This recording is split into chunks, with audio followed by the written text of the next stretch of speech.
Damas y caballeros, bienvenidos a una nueva entrega de Pedazos de Historia.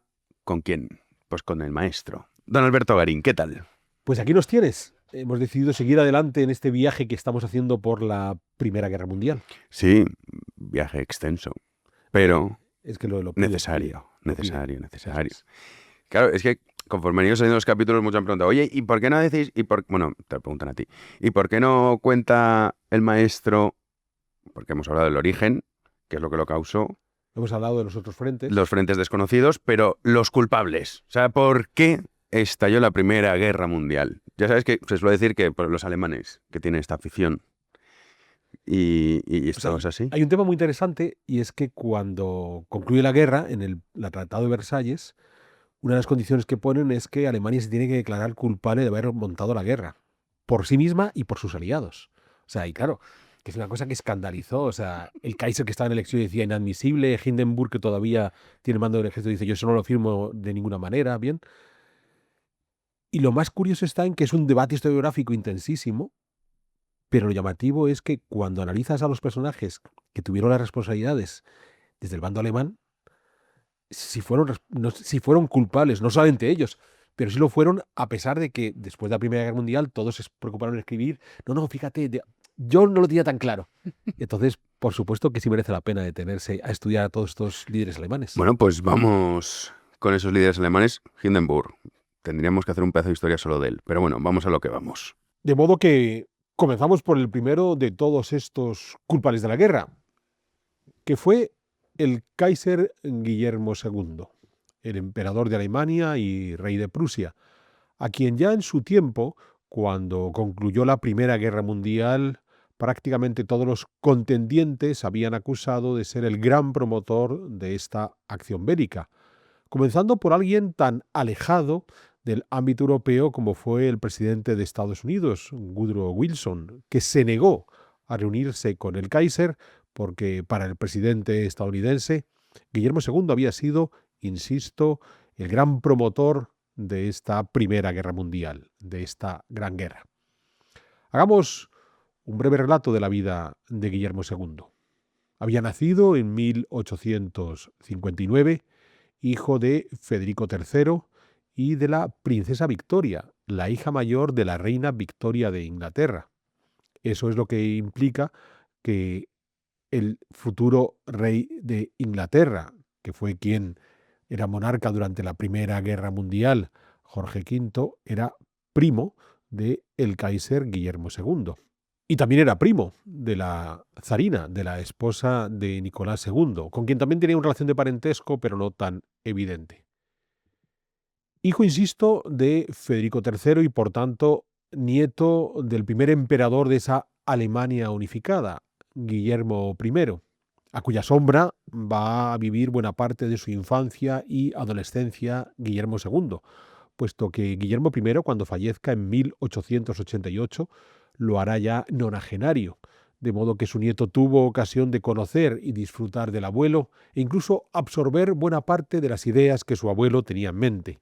Esto es muy interesante, esa relación que mantiene tanto con su abuelo como con sus padres, porque el abuelo es el símbolo de esa Alemania imperial que aparece en el mapa de Europa, que reivindica una posición de prestigio en ese contexto europeo, una idea que el propio Guillermo I no termina de rematar. Guillermo I es el gran padre de la unidad alemana, a base de ir derrotando durante, sobre todo, la década de los 1860 a los otros rivales de ese mundo alemán, Dinamarca, el Imperio Austrohúngaro, la batalla definitiva contra Francia, pero siempre atemperado por la presencia de su canciller, Otto von Bismarck, que fue alguien que, lejos de lanzarse a unas aventuras imperialistas más allá de las fronteras alemanas, prefirió apostar por lograr esa forma clara, bien asentada de esa Alemania unificada.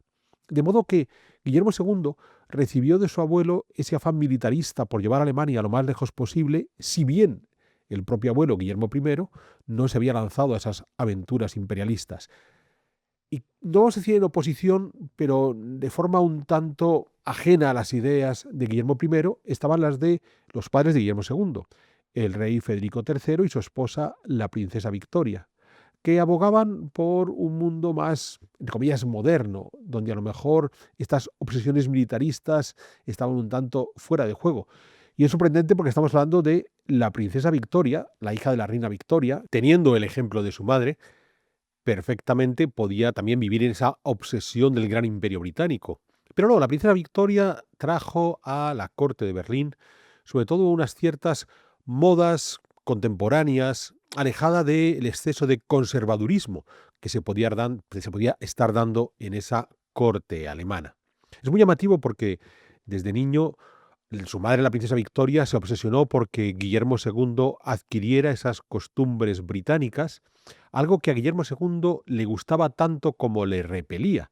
Y según va a ir avanzando a lo largo de su vida, tratará de ir mostrando diferencias con esas costumbres que quiso imponerle su madre, hasta que después de la Primera Guerra Mundial, ya en el exilio en los Países Bajos, Guillermo segundo se volvió muy pro-británico y adquirió muchas de esas costumbres que su madre ya le había enseñado cuando era niño y que él, durante el tiempo en el que fue el Kaiser, el emperador de Alemania, quiso mantener en la lejanía.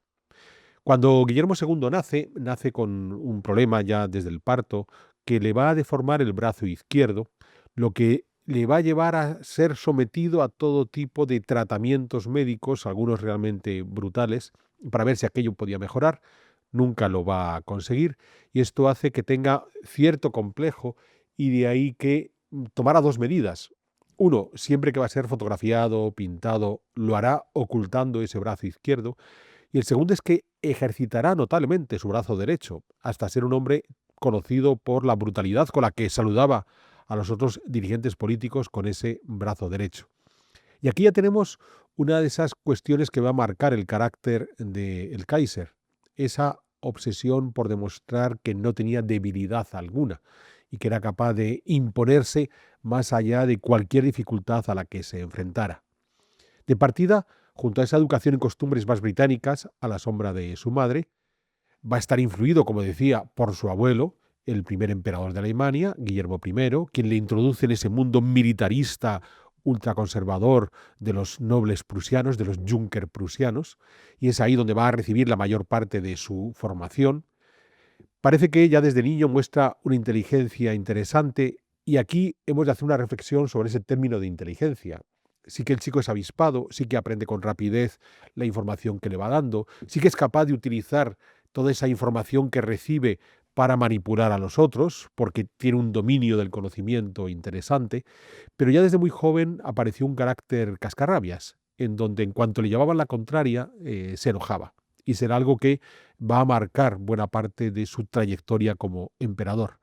Claro, cuando no consigues lo que buscas y la solución que muestras es ser un cascarrabias y aprovecharte de tu posición de poder para terminar por imponer tu voluntad, no es muy inteligente.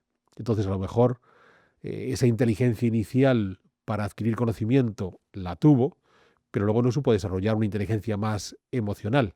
A lo que se le añade otra característica, y es que era un hombre muy voluble, donde si conseguía que alguien cerca de él le convenciera de una idea contraria a la que él mismo estaba defendiendo, podía cambiar de opinión con bastante rapidez, lo que a la larga va a mostrar lo que va a suceder durante la Primera Guerra Mundial, donde aparentemente era tomado ya ciertas decisiones y sin embargo en unas pocas horas podía dar una opinión completamente contraria.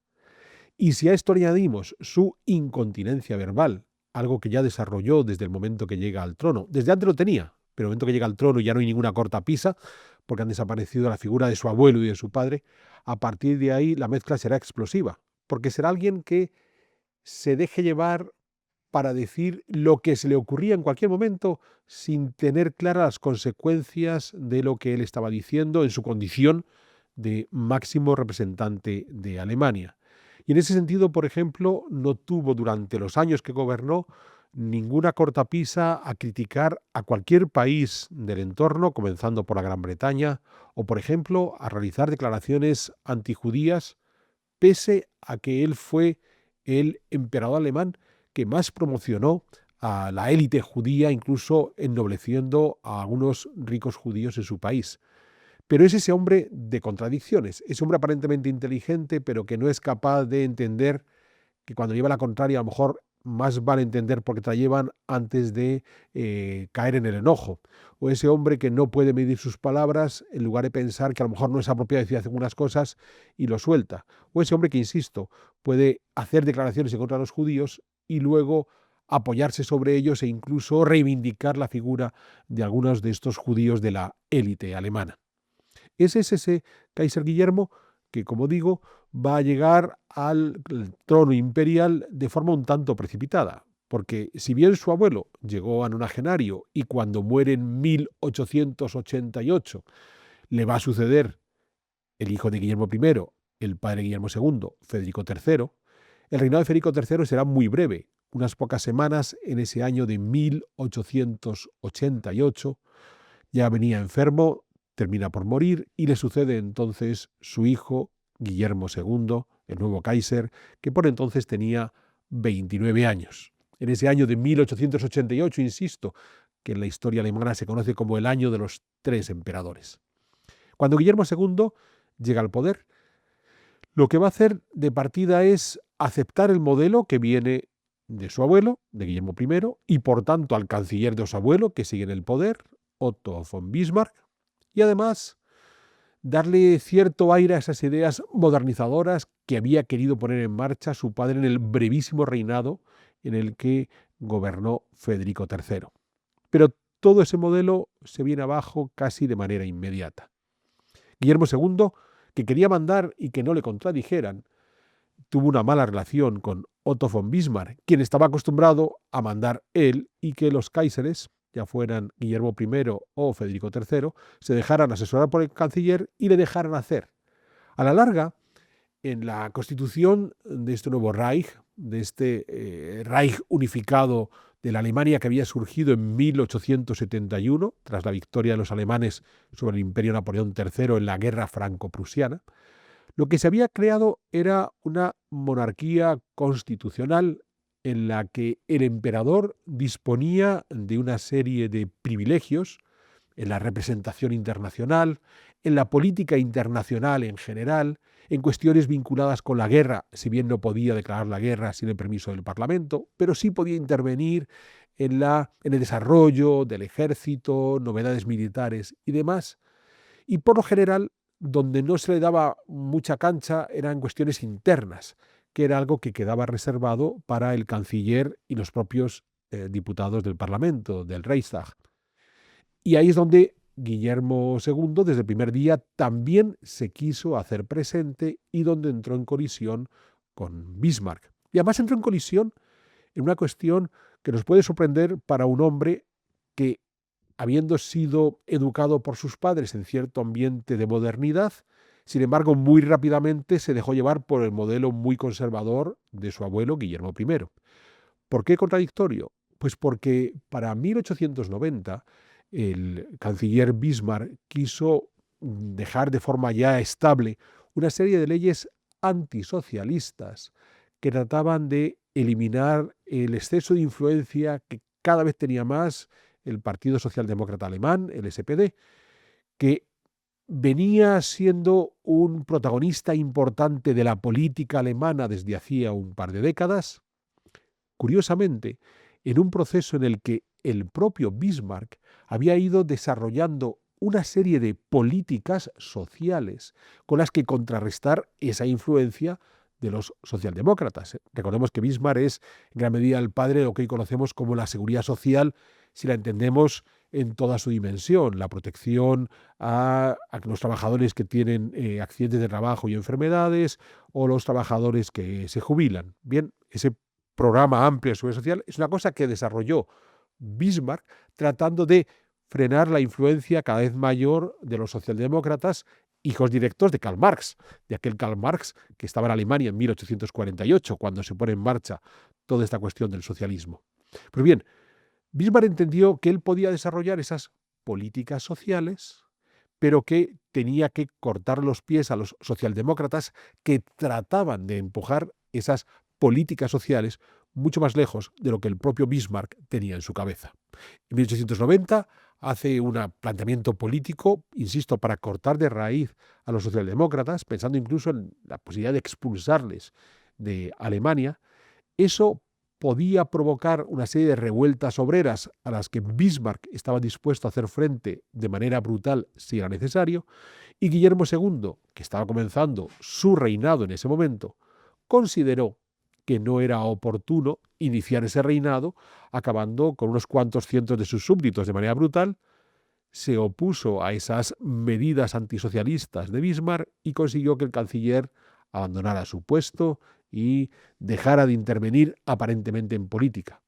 Dejara de intervenir porque aunque Bismarck ya era un octogenario, aún vivió 8 años más en el cual la sombra del canciller, desde bambalinas, se siguió proyectando sobre los sucesivos cancilleres que Guillermo II quiso nombrar, cancilleres que en cierta medida el Kaiser consideraba que controlaba, a pesar de que cualquier medida política, pese a que Bismarck ya no intervenía directamente en esa política, cualquier opinión que Bismarck pudiera hacer llegar a la sociedad, al Reichstag, a los políticos en general, se seguía teniendo en cuenta.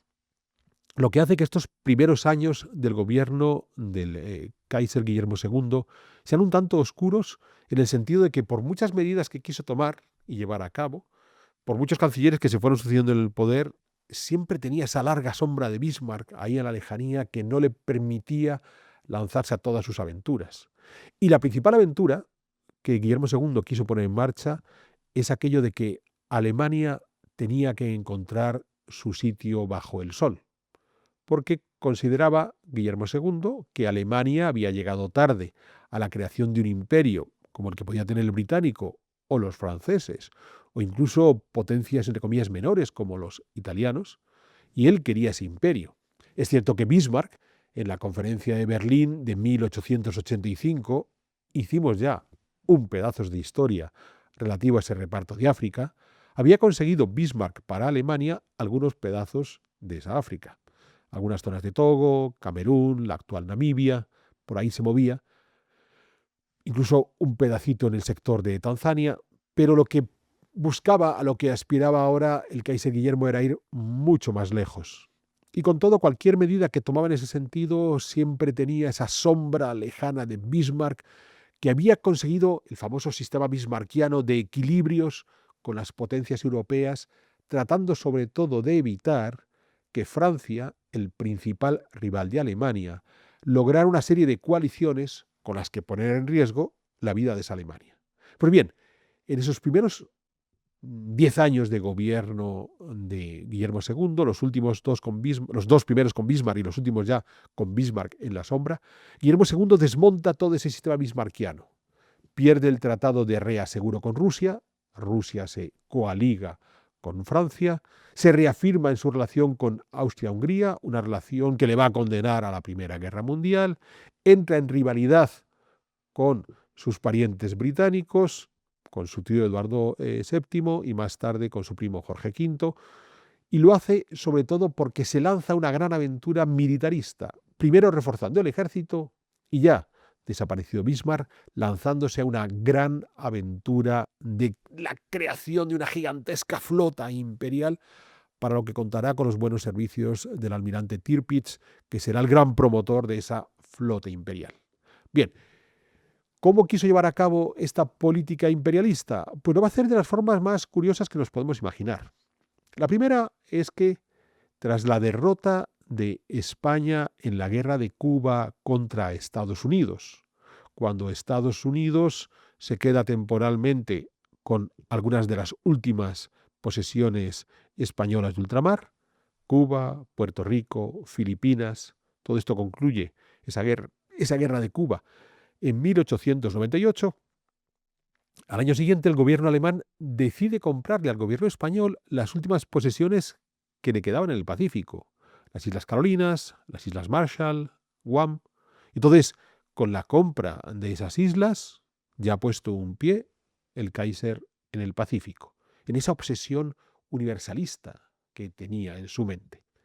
Al año siguiente, en 1900, vamos a vivir uno de los acontecimientos más singulares que tenemos en esos momentos, que es la sublevación de los Boxers en China.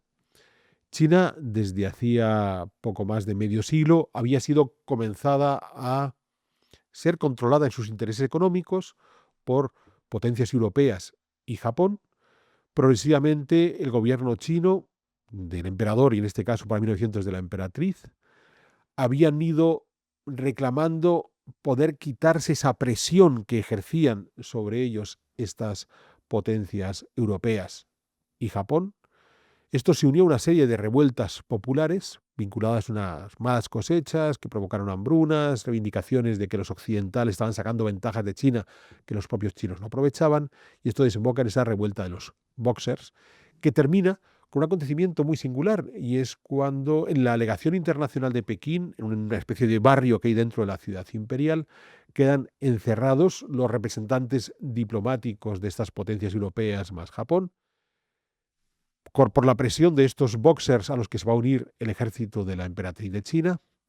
En ese momento incluso matan al embajador de Alemania, que es lo que va a provocar la ira del Kaiser. Y entonces el Kaiser, junto a las otras potencias europeas, envían ejércitos para controlar esta revuelta de los Boxers. Y cuando envía sus tropas, el Kaiser hizo unas declaraciones que van a marcar la historia de Alemania para el futuro. Y es que le dijo a sus soldados: id a China y portaos con los chinos como los hunos. Así como Atila arrasaba allí por donde pasaba y nadie se atrevía después a plantarle cara, así vosotros os tenéis que portar en China. Pues bueno, esa idea de que los alemanes se portaran como los hunos de Atila, tuvo éxito. Y durante la Primera Guerra Mundial, franceses y británicos se referirían a las tropas alemanas como los hunos. En cualquier caso, claro, es cierto que no está bien esto de que te maten a un embajador, pero tampoco está bien que la contramedida que tomes sea enviar tus ejércitos, no para buscar a los que han cometido el atentado y a lo mejor presentarlos ante la justicia o, en un caso extremo, hasta eliminarlos, sino arrasar con el país donde se ha producido ese atentado, que es lo que Guillermo II hizo esa declaración. La declaración de los hunos es muy interesante, porque es el tipo de bravuconadas que marcaron el gobierno de Guillermo II. Un tipo que la dice muy gorda: arrasad China, cuando en realidad sabe que eso no se puede llevar a cabo, que políticamente no es lo más correcto, que desde el punto de vista diplomático hasta puede causar un problema, pero en ese momento se calienta la boca, lo suelta y va para adelante. Y este tipo de declaraciones explosivas van a ser un continuum en la vida política del Kaiser Guillermo II prácticamente hasta el último día de su vida, y lo que hace que haya sido tan fácil para políticos contemporáneos al Kaiser de considerar que él era el culpable del arranque de la Primera Guerra Mundial, con esa obsesión por sus bravuconadas. Queremos seguir mejorando pedazos de historia en nuestro canal Big One Media, y para eso necesitamos todo vuestro apoyo en nuestro club de socios, de modo que únete a nosotros y así estamos seguros de poder seguir ofreciéndote programas de calidad, y además, en algunas de nuestras categorías de socios, nos puedes compartir tus inquietudes en historia y, si somos capaces, trataremos de resolvértela.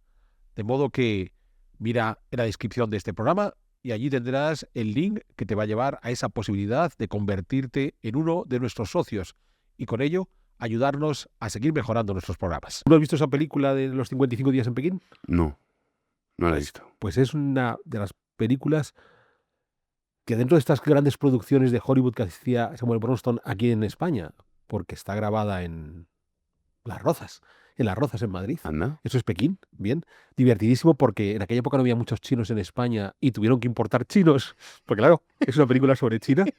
Pues es de esas películas que mejor cuenta la revuelta de los Boxers contra los europeos. Anda, pues mira, ¿qué datos me das, Alberto?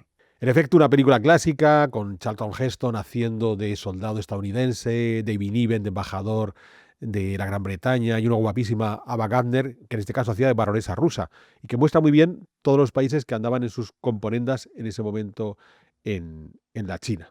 Bien, el caso de la revuelta de los Boxers y sus bravuconadas va a ser muy similar con la primera crisis marroquí de 1905, una Francia que trata de imponer su protectorado sobre buena parte de ese reino de Marruecos, la parte del norte quedaba en manos de España, el Kaiser que se opone. Aquí es muy llamativo porque en 1898, que es el año en el que había fallecido Bismarck, el Kaiser decidió hacer un viaje por Próximo Oriente, además un viaje que se llenó de leyendas, porque se llegó a decir que hasta se había convertido al Islam. Y cuando arranca la Primera Guerra Mundial, buena parte de los súbditos otomanos no ven mal eso de entrar en combate al lado de un Kaiser alemán que era musulmán. Bien, entonces de ahí le entra cierta querencia por estos países islámicos, y entonces en el momento en el que Francia cada vez controla más Marruecos, pues el Kaiser se reivindica a sí mismo casi como un defensor de ese mundo islámico frente a los europeos. Aquella primera crisis se resolvería diplomáticamente, bien, pero el Kaiser, dispuesto a seguir quemando amistades por el mundo, en 1908 hizo las famosas declaraciones en el Daily Telegraph, en este periódico, en el que quería comentar sus relaciones con la Gran Bretaña, recordando que él, como hijo de una princesa británica, como nieto de la reina Victoria, tenía un gran respeto por el mundo británico, cuya cultura y política admiraba, aunque estaba completamente seguro de que en caso de enfrentarse, Alemania acabaría sin ningún problema con los británicos, porque estaba preparadísimo para acabar con los británicos.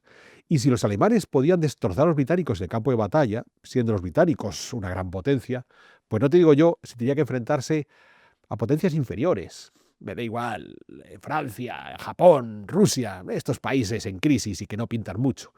Claro, aquellas declaraciones dichas así por el Kaiser, anunciando a bombo y platillo que si tenía que pelearse con el mundo entero, lo haría en la seguridad de derrotar a todos, pues no sentaron nada bien en ninguna de las embajadas repartidas por este mundo, y volvieron a mostrar la figura de un emperador alemán que estaba dispuesto a iniciar una guerra con quien fuera solo para demostrar lo muy machote que era. Claro, que estas declaraciones las hiciera en el mismo momento en el que ya había lanzado todo su plan de rearme marítimo, porque al final, de partida en el campo de batalla en tierra, en la infantería, ya tenía superioridad sobre sus vecinos, no en el mar, donde la Royal Navy británica seguía siendo superior, pues bueno, que ya se hubiera puesto manos a la obra para también lograr ese dominio en el mar. Parece que era evidente que tenía la clara intención de llevar a cabo su política militarista de guerra abierta total, a lo cual el almirante Tirpitz era uno de sus principales defensores. Llegamos entonces a la segunda crisis de Marruecos, 1912, de nuevo un enfrentamiento con la Francia que cada vez controla más este territorio marroquí. El intercambio de telegramas llegó a ser realmente airoso, de modo que la Primera Guerra Mundial podía haber empezado 2 años antes de cuando realmente empezó. Pero aquí volvemos al carácter bravucón del Kaiser Guillermo II. En la segunda crisis de Marruecos, cuando las cancillerías empezaron a calentarse mucho en los mensajes que se intercambiaban, en un momento dado Guillermo II dijo: no, tampoco es para tanto, hombre. Podemos acabar con quien sea, pero no es plan de ponernos a demostrarlo, estamos felices sin guerras, tampoco vamos a ir tan lejos. Y claro, esas jugadas de las 2 crisis de Marruecos, de vamos calentando la situación y en el último momento le quitamos presión y entonces no ocurre nada, fue lo que el propio Kaiser Guillermo II vive en aquel verano de 1914, cuando también decidió apretar al máximo a ver hasta dónde podía llegar, y en aquella ocasión no fue capaz de soltar la presión y que el conflicto no estallara. Ya hemos hablado aquí, en un programa previo, sobre cómo arrancaba esa Primera Guerra Mundial a partir de un acontecimiento muy singular, que es el asesinato del archiduque Fernando en Sarajevo, junto a su esposa, a manos de Gavrilo Princip, a finales de junio de 1914, y cómo aquello provoca un revuelo en las cancillerías y sobre todo una clara amenaza por parte del Imperio austrohúngaro contra Serbia, que podía llevar a la declaración de guerra, una declaración de guerra que supondría la entrada de Rusia a favor de Serbia, y los austrohúngaros le habían preguntado a Alemania: si esto se lía, ¿tú nos unes? Y los alemanes dijeron: por supuesto. Y aquí hemos de entender una serie de cuestiones vinculadas directamente al Kaiser Guillermo II. Porque el archiduque Fernando, era amigo íntimo del Kaiser. Y al Kaiser le dolió mucho que le mataran a un buen amigo. A su vez, el archiduque era el sobrino del emperador, de Francisco José, un venerable anciano que en las cortes europeas era visto algo así como el gran referente. Habiendo desaparecido la reina Victoria, digamos que el último decano de los monarcas europeos era Francisco José. Y Guillermo II, más allá de la opinión que podía tener sobre la capacidad austrohúngara para salir adelante, le tenía un grandísimo respeto a Francisco José. Y si Francisco José, de manera personal, le preguntaba a Guillermo II si yo entro en guerra contra Serbia, tú me vas a apoyar, Guillermo II no le iba a negar esa posibilidad a Francisco José. Estamos hablando de relaciones realmente muy personales. Pero es que Guillermo II estaba convencido que en última instancia sería capaz de resolver todo este problema tirando de otras relaciones personales. Así, a medida que la crisis va avanzando durante el mes de julio y comienza ya la llamada a las armas por parte del Imperio ruso, esa movilización que va a provocar el temor absoluto de que la guerra es inevitable, Guillermo II aún pensó que podía parar el golpe gracias a la muy personal relación que le unía con el zar de Rusia, con Nicolás II. Recordemos, la esposa de Nicolás era prima hermana de Guillermo II. Y que a su vez su otro primo, Jorge V de Inglaterra, también se vendría a hablar con el Kaiser de primo a primo, antes de lanzarse al campo de batalla. Claro, aquí Guillermo II cometió una serie de errores con ambos bandos, tanto con los rusos como con los británicos. Uno, no entendió hasta qué punto Nicolás II era un monarca débil, incapaz, pese a estar a la cabeza de un sistema mucho más autoritario que el alemán, de parar los pies a sus militares, y no entendió hasta qué punto su primo británico, Jorge V, estaba dentro de un sistema constitucional donde la palabra del rey estaba realmente muy limitada. Entonces, está la famosa correspondencia Willy-Niki, porque Guillermo II y Nicolás II empezaron a intercambiarse telegramas en esos finales de julio de 1914, comienzos de agosto de 1914, telegramas que se escribían en inglés, era el idioma que utilizaban para hablar entre ellos, y donde cuando Guillermo II le escribía a Nicolás II firmaba como Willy, y cuando Nicolás II respondía firmaba como Niki. Telegramas donde Nicolás II le hace ver a Guillermo II que él no tiene capacidad real para interrumpir las acciones militares que ya han tomado la decisión de llevar a cabo sus oficiales superiores. De modo que ese Guillermo II, que había estado jugando en los años previos, en las crisis de Marruecos o en el caso del Daily Telegraph, con subir mucho la tensión y en el último momento sacar esa presión, aquí no lo pudo controlar. Se le fue por completo de las manos. Pero es que se le fue incluso con sus propios oficiales. Porque hay un momento final en el que se da cuenta de que, bueno, existe un plan ya pergeñado por los altos mandos alemanes, el famoso plan Schlieffen, espero haber pronunciado bien porque mi alemán es pésimo. Entonces el plan Schlieffen lo que proponía era que, dado que los dos enemigos principales por la coalición política que habían establecido de Alemania eran Francia y Rusia, en caso de guerra, primero había que acabar con Francia y a continuación había que acabar con Rusia. Primero con Francia porque era, digamos, el que más rápidamente se podía llegar hasta París y ya había ofrecido ciertas debilidades en la famosa guerra franco-prusiana, mientras los rusos eran un animal muy lento de movilizar y tardaría muchísimo esa máquina de guerra rusa en estar dispuesta al combate y demás. Bueno, en ese proyecto, el Schlieffen, había un inconveniente y es que había que entrar en Francia a gran velocidad y, dado que entre la frontera de territorio que había entre Francia y Alemania estaba demasiado fortificada, el camino más sencillo era por Bélgica y los Países Bajos. Pero Jorge V ya le había dejado muy claro a Guillermo II que si entraban por Bélgica, Inglaterra sí entraría en la guerra. Guillermo II quiso evitar esa entrada a través de Bélgica. No lo consiguió. No consiguió convencer a sus oficiales, demostrando que esa supuesta autoridad que él tenía sobre el ejército era menor de la que él consideraba. Sí logró evitar que entraran también en los Países Bajos, donde reinaba por entonces Guillermina, que terminaría por ser el lugar donde se exilió el propio Guillermo II terminada la Primera Guerra Mundial. Pero quitando esa excepcionalidad neerlandesa, que los alemanes no invadieron los Países Bajos en esta Primera Guerra Mundial, sí lo harían en la Segunda, el resto de cosas que pretendía Guillermo II controlar, esos juegos de tensión máxima y después reducir la tensión, no consiguió absolutamente nada. De modo que podemos llegar a preguntarnos hasta qué punto fue el causante directo de la Primera Guerra Mundial con sus bravuconadas. Probablemente lo fue, pero también fue incapaz de controlar un monstruo que él había promocionado, el de ese excesivo militarismo por parte del ejército alemán. Así que, si bien es cierto que hay muchos historiadores que tratan de excusarle, a la larga sí que su actitud ayudó a que los altos jerarcas militares alemanes consideraran que la solución pasaba por lanzarse a la guerra. Puesta en marcha esa guerra, según van pasando los años, y en especial a partir de 1916, como veremos después con dos personajes claves, Ludendorff y Hindenburg, el Kaiser prácticamente ya no tenía ninguna autoridad ni en sus relaciones exteriores ni en su mando sobre el ejército. Prácticamente se había impuesto una dictadura militar en Alemania. El Kaiser seguía siendo un representante más o menos elegante del imperio, pero con una capacidad mínima para ejercer su influencia. Con el agravante de que, sin embargo, para buena parte de los alemanes, el Kaiser había sido el gran promotor de la guerra.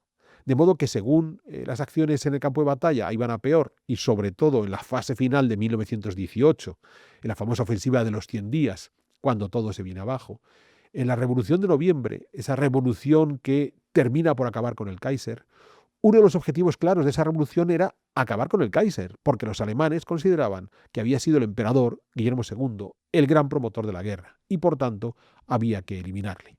Es cierto que lo que va a conseguir es directamente huir a los Países Bajos, donde la reina Guillermina le va a proteger y va a impedir que le extraditen de vuelta a Alemania o a cualquier país de las potencias enemigas de Alemania, y allí va a pasar los últimos años de su vida.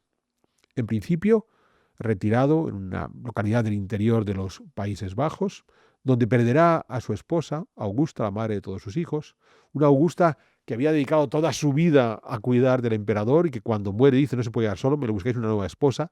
Contrajo segundas nupcias siendo ya mayor con Hermenina, y lo que va a ocurrir es que de partida va a tener una vida más tranquila, adaptando esas costumbres británicas que su madre le había inculcado y que no había querido practicar, dejándose crecer la barba, y entonces su gran bigotazo cayó para abajo, incorporándose a la barba y cambiando, por tanto, la imagen física que había sido dominante en sus imágenes públicas durante décadas, y escribiendo unas memorias, aprovechando su grandísima memoria, tratando de justificarse por qué él no era el culpable de la guerra, algo que también sus militares harán. Los que vamos a citar a continuación también escribieron todas sus memorias, queriendo demostrar que ellos tampoco eran culpables de la guerra. Lo curioso es que, mientras tanto, en Alemania sucede una serie de acontecimientos y a partir de los años 30 es el gran auge del partido nazi. Inicialmente, el Kaiser consideró que a lo mejor este tal Hitler podía ser una opción interesante, que quizás incluso en todas esas ideas hipernacionalistas que tenía Hitler en la cabeza, hasta restituía el imperio. Y él, el Kaiser, podía volver a Alemania a ser emperador. Y si no era él, alguno de sus hijos o de sus nietos. Con la noche de los cristales rotos, la noche de los cuchillos largos, cuando Hitler acaba con las SA y con algunos de sus enemigos políticos de los cuchillos largos, ahí el Kaiser se dijo: este tipo es realmente peligroso. E hizo unas declaraciones notables criticando esa acción de Hitler, sobre todo porque eliminó Hitler a algunos militares que habían sido siempre, el caso de Schlager, de la simpatía del Kaiser Guillermo. Pero cuando comienza la Segunda Guerra Mundial, en 1939, y todos son éxitos, la conquista de Polonia, la conquista de Francia, el Kaiser dice: oye, este tipo caer no me cae bien, pero oye, desde el punto de vista militar ha conseguido lo que yo pretendía hacer y no logré. Y felicitó a Hitler diciendo: enhorabuena, ha conseguido usted grandes éxitos militares con mis ejércitos, con los ejércitos del Kaiser. Ya está. Esas salidas de tono tan propias del caballero, que hicieron que, si ya Hitler le tenía poca estima por considerar que había sido uno de los traidores que se había rendido en la Primera Guerra Mundial frente a la Entente, ahora ya, tras las declaraciones de 1934, criticando a Hitler, si encima el Kaiser decía que el éxito militar era porque Hitler estaba utilizando los ejércitos de Kaiser, con aquello ya todo se fue al demonio. Tampoco duró mucho su relación con Hitler. Guillermo II murió en 1941. Ordenó que no quería ningún tipo de honras fúnebres en las que intervinieran los nazis y que su cuerpo permaneciera en los Países Bajos hasta que el imperio fuera restituido en Alemania. Por supuesto, Hitler, aunque no quiso hacerle ningún tipo de homenaje, no impidió que se le rindieran ciertos pequeños homenajes, bien, incluso con algunos jerarcas nazis por allí sueltos, y por supuesto su cadáver no regresó a Alemania porque se cumplió su deseo de que hasta que no vuelva al imperio, pues Guillermo II seguirá enterrado en los Países Bajos. Bien, Esta es la figura fundamental a la que se le acusa de ser uno de los grandes culpables de la Primera Guerra Mundial. Entonces, habiendo visto al Kaiser, toca hablar del alto mando del ejército alemán. Sí, Hindenburg, que comentamos antes, Ludendorff, que al principio era pro-nazi. No es que fuera por nazi, como veremos, es que hasta fue diputado en el Reichstag por el partido nazi. Luego es verdad que cambió de opinión. Sí, descubrió al personaje Hitler y dijo, esto no es de fiar. Por lo que sea, no le pareció bien. Bueno, pues vamos con esa cúpula militar. Eso es. Y vamos a repasar a los 4 militares más significativos del bando alemán que hemos de entender son los que en gran medida impulsaron ese comienzo de la guerra.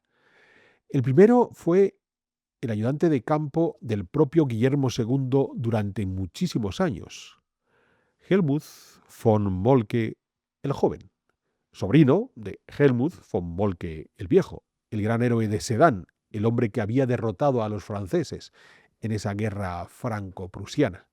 Pues bien, Moltke el Joven, criado a los pechos de su tío, un hombre en esa óptica ultramilitarista propia de los Junkers prusianos, desde que se convierte a comienzos del siglo XX en el ayudante de campo de Guillermo II, un Guillermo II que, se me olvidó decirlo antes, le encantaba ir siempre vestido de militar, porque consideraba que su objetivo estaba en el campo de batalla.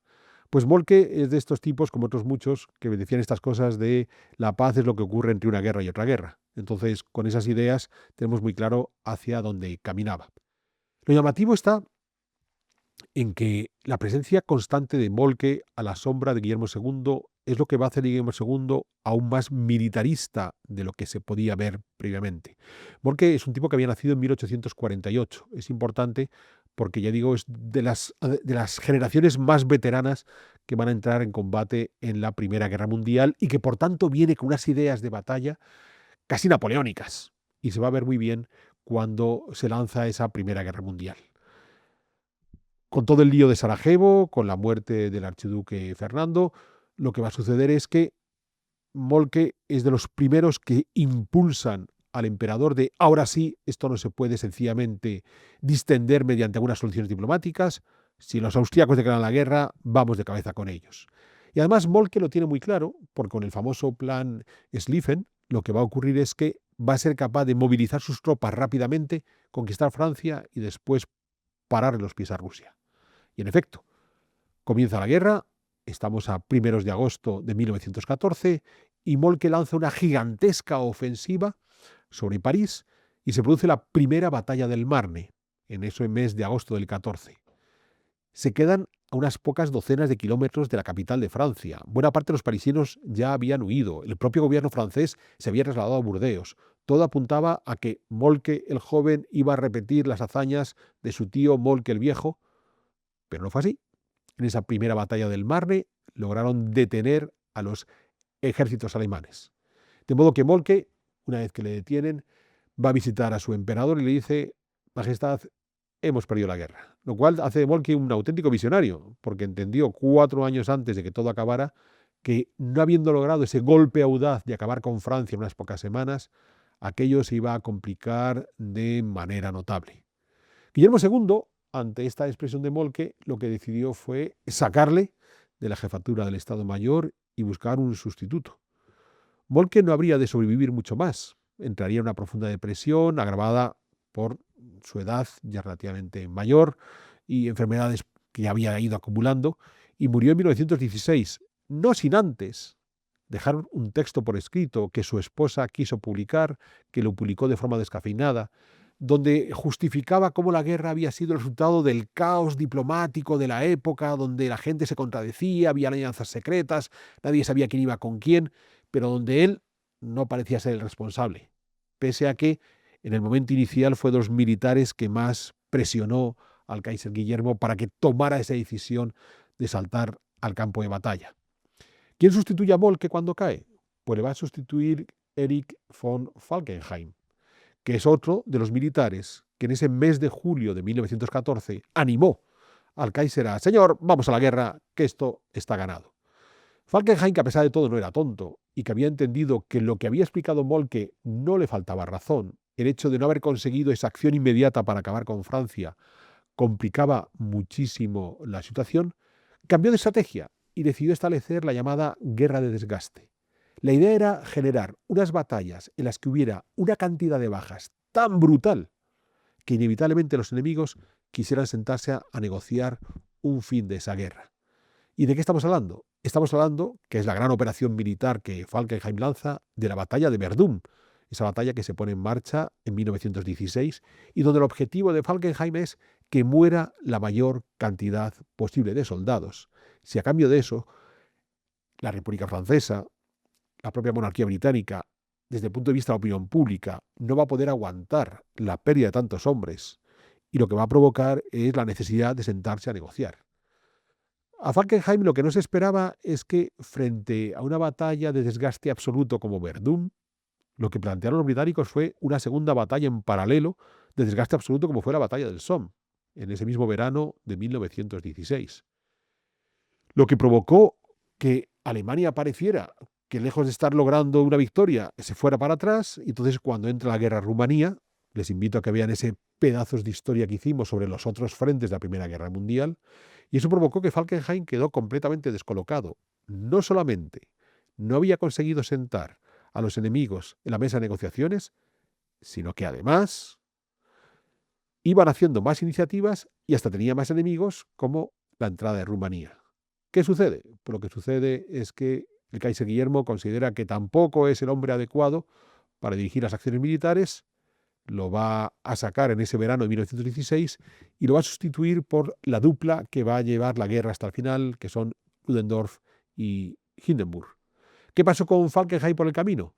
Pues Ludendorff y Hindenburg, que venían del frente oriental a hacerse cargo del frente occidental, dejaron un sitio donde va Falkenhayn, y Falkenhayn logró controlar a los rusos, logró rematar la obra que ya habían hecho Ludendorff y Hindenburg en Rusia, y a esto se vino a añadir que en el ultimísimo momento de su carrera en la Primera Guerra Mundial le mandaron a Gaza para frenar el avance británico que desde Egipto trataba de ocupar Tierra Santa y avanzar hacia Anatolia. Y allí el general Allenby sí derrotó a Falkenhayn. Cuando termina la guerra, Falkenhayn también hizo una serie de escritos explicando que, aunque él tenía ese carácter militarista, tampoco era culpable de lo que había sucedido, y al final, si todo se había ido al carajo, había sido por esa puñalada por la espalda de la Revolución de Noviembre, que si no los alemanes habían podido vencer sin ninguna dificultad. La idea de que la Revolución de Noviembre acaba con la guerra la defendió el Kaiser Guillermo, la defendió Falkenhayn, y los dos militares que vamos a citar a continuación y que ya he nombrado, que venían desde el frente oriental. Uno es Erich Ludendorff. Como Falkenhayn son de una generación más joven que Moltke o que Hindenburg, bien, una generación 20 años más joven. Ludendorff no es un Junker, no es un noble, no se llamaba Erich von, se llamaba sencillamente Erich Ludendorff, y fue un hombre que se tuvo que hacer una carrera militar a base de esfuerzo, de codos, y eso hace de él un tipo todavía más agresivo que los Junker, que está dispuesto a la guerra total, y a partir de 1916, un Ludendorff que inicialmente pues no era más que un tipo. Es cierto que al comenzar la Primera Guerra Mundial lleva a cabo una acción militar muy interesante, es el que captura la fortaleza de Lieja en Bélgica, que es un momento clave para que puedan avanzar bien las tropas en su empeño por conquistar Francia, en aquella idea inicial de Moltke el joven. Bien, Ludendorff fue enviado como segundo de Hindenburg al frente oriental, a Rusia, y allí demostró una capacidad importante para organizar unas tropas en unas condiciones inferiores e ir a por todas, en un concepto ya de guerra total. Ludendorff será alguien que, por ejemplo, no tenga inconveniente en utilizar los submarinos para bombardear la flota estadounidense, lo que terminó por provocar la entrada de Estados Unidos en esa Primera Guerra Mundial. Pero a su vez, Ludendorff fue el gran negociador de la salida de Rusia tras la Revolución Bolchevique con el Tratado de Brest-Litovsk. Es decir, es un hombre que se movía en todos los ámbitos tratando de ver cómo conseguir acabar por completo con sus enemigos en una guerra total. En octubre de 1918, con la gran ofensiva de los 100 días, donde ya todo el potencial estadounidense se había unido a los ejércitos franceses y británicos, Ludendorff entendió que ya no iba más allá, dimitió y se exilió en Suecia. Y desde allí acusó a la Revolución de Noviembre de ser la causante de la derrota, porque él, si no, habría conseguido acabar con la victoria de Alemania. Es más, volvió a Alemania en 1920. para demostrar que él estaba dispuesto a recuperar ese poder que los alemanes habían entregado en la paz de Versalles. En 1923 colabora con Hitler, con un joven Hitler, en el famoso Putsch de Múnich, en ese intento de golpe de Estado que lleva a cabo Hitler.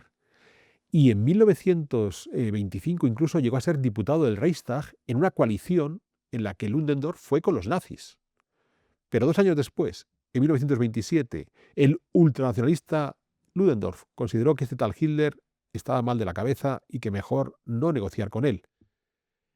Hasta el punto de que cuando Hindenburg va a nombrar canciller a Hitler, Ludendorff fue de los últimos que le dijo: no lo haga, este tipo es un lunático y nos va a meter en un lío absolutamente brutal.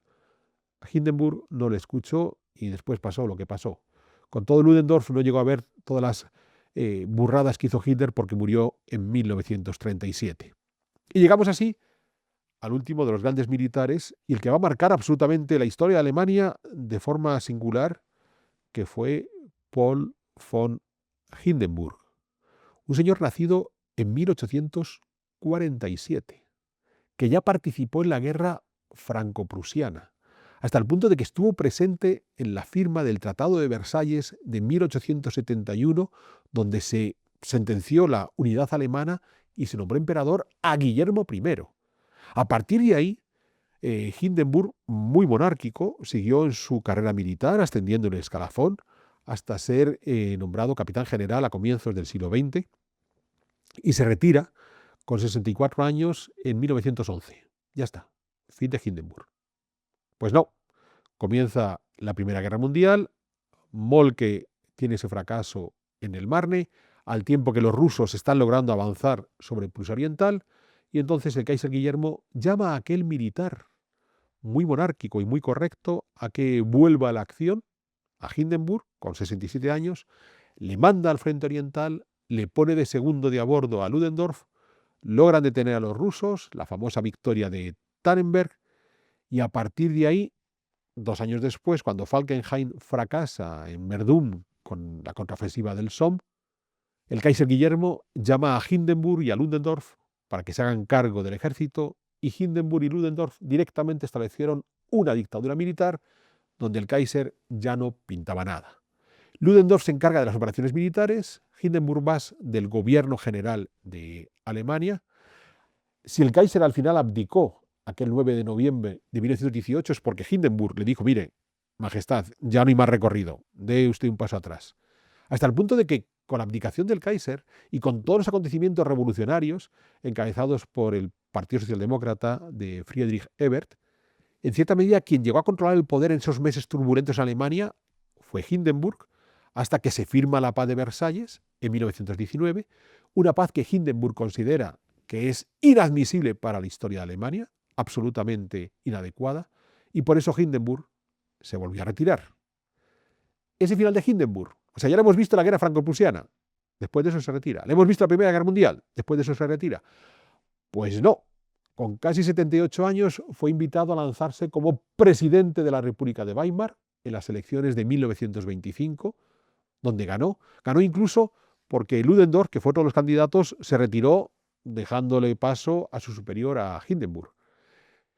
En esa República de Weimar, que era una república constitucional, el presidente de la República, que tenía que ir nombrando a los diferentes cancilleres, tenía una serie de poderes especiales en casos extraordinarios.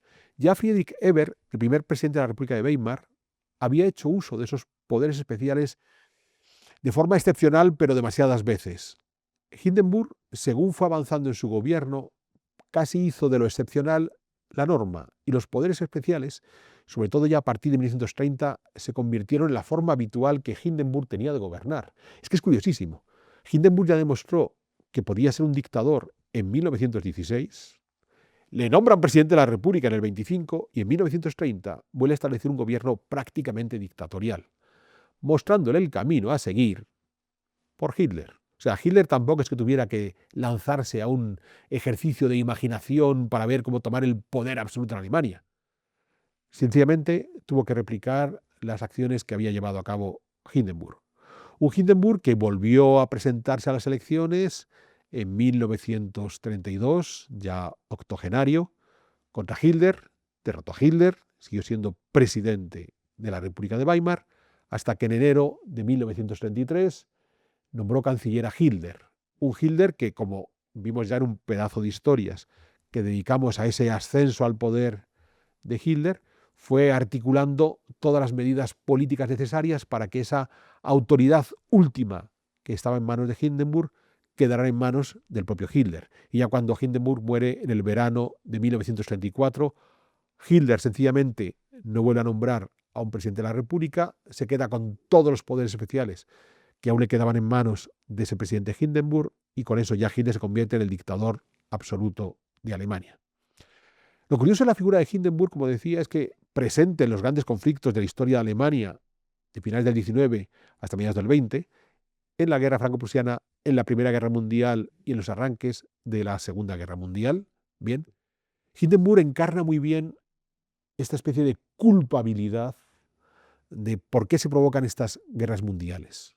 Esa obsesión militarista de la nobleza prusiana, que considera que es capaz de conseguir cualquier éxito en el campo de batalla.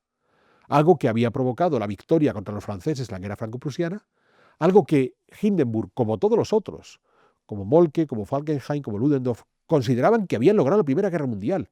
Ellos decían que no habían sido derrotados en el campo de batalla, que habían sido derrotados en esa puñalada por la espalda de la Revolución de Noviembre, y que le lleva a Hindenburg a generar una política en la Alemania de entreguerras, donde vuelve a ver con buenos ojos las reivindicaciones ultranacionalistas de los alemanes, la remilitarización de Alemania, ya con Hitler como canciller. Es decir, un hombre que por 2 veces vio cómo se movilizaba toda esa Alemania muy militarizada, la guerra franco-prusiana y la Primera Guerra Mundial, y que no tuvo inconveniente en lanzarse una nueva aventura, que fue ese arranque de la Segunda Guerra Mundial. De modo que, llegados aquí, Jano, la pregunta es, por más que los historiadores traten de exculpar a Guillermo II y a sus altos mandos militares de ser los causantes últimos de la Primera Guerra Mundial, ¿se les puede exculpar? Oye, pues muy interesante, Alberto. O sea, dices que no, pero sí. O sea, al final no fueron los únicos culpables, pero fundamentalmente sí. O sea, no es que, como yo decía al principio, es una cuestión historiográfica en la cual, cuando se les condena en el Tratado de Versalles por ser los culpables de la guerra, no son los únicos. Pero la verdad es que con los perfiles que hemos ido viendo, algo de culpabilidad sí que tuvieron. Sí. Verdad que el Tratado de Versalles daría para otro pedazo de historia particular. Las consecuencias que tuvo. Quizá demasiado abusivo. Sí. Humillante. Y es muy curioso porque yo, que soy crítico con los economistas y la capacidad que tienen para predecir el futuro a partir de sus que es ninguna. cálculos econométricos, pero sabes que en el Tratado de Versalles, en la firma del tratado, hay un economista muy famoso que es Keynes. Sí. Y Keynes escribió aquel libro famosísimo de las consecuencias económicas de la paz, que publica en 1919 y que dice, con este tratado, en 20 años hay otra guerra mundial. Y acertó. Acertó, sí. Entonces, en eso no sí. es que Keynes sea santo de mi devoción, pero pero en eso sí, oye, las en cosas. aquel caso entendió bien pero además lo hace a partir de cálculos económicos, ¿eh? Él dice, la inflación va a ser tanto, la pérdida de Producto Interior Bruto es tanto, por lo tanto, esta gente en 20 años sí o sí montará otra guerra. Hombre, es que la hiperinflación alemana es una locura. El año de la carretilla. Sí. Que para comprar una barra de pan, la carretilla llena de marcos alemanes Pero que no valían acuérdate nada. que cuando hicimos los programas sobre Hitler, vimos cómo hay un momento, la segunda mitad de la década de los 20, que consiguen remontar la economía, hasta que caen con la crisis del 29 de Nueva York. Pero incluso en los cálculos de Keynes, él ya había previsto que podía haber un periodo de hiperinflación, podía haber un periodo de pérdida de Producto Interior Bruto brutal, que es lo que iba a provocar la Segunda Guerra Mundial. Pues así es. Pues nada, Alberto, yo me despido ya. Muchas gracias por otra nueva entrega. Gracias por acompañarme en esta nueva clase sobre la Primera Guerra Mundial. Un privilegio. A todos ustedes recordarles, como siempre, ya estamos acercándonos a las fechas navideñas, que mi libro del Renacimiento podría ser un buen regalo para ofrecer a sus colegas. Como siempre, además, recordarles que la mejor forma de garantizar que seguimos adelante con nuestro proyecto de Big One es que se hagan miembros de nuestro club de socios. Para eso tienen la información correspondiente en la descripción de este programa. Y solamente me queda emplazarles a una futura edición de Pedazos de Historia.